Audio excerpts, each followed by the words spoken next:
سلام بچه ها، من وارسی هستم و خیلی خوش اومدید به این ویدیو. آقا ما اومدیم با آموزش بزرگ کردن گان با باگ دنس. آقا شما اول دنس رو میزنید، بعدش رو ایم میزنید، اینطوری گانتون بزرگتر میشه و هرچی سریعتر روی ایم بزنید گانتون بیشتر بزرگ میشه و روی همه گان ها هم این باگ انجام میشه.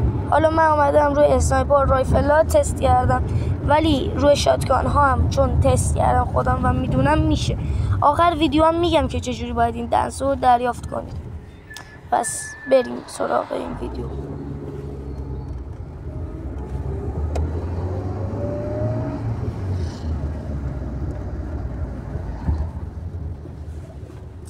بعد الان بهتون نشون میدم که هر چیز زودتر بگیرید روی این گانتون بزرگتر میشه. مثلا الان گان من خیلی بزرگ شد، جوری که اگه اینو تو ایزو بزنم نصف مپو شایدم بگیره. اینو حالا نمیدونم ولی خیلی بزرگ شد. حالا روی رایفل هم تست میکنم براتون. دنس رو میزنیم و میگیریم روی این و میبینید که چقدر بزرگ شد. خب حالا باید بریم سراغ آموزش گرفتن دنس. اول شما باید قسمت رنگ میشید و باید رنگتون رو با بازی کردن به گرندمستر به مستر وی برسونید. اینطوری شما میتونید دنس رو دریافت کنید و باهاش کانالتون رو بزرگ کنید. خداحافظ.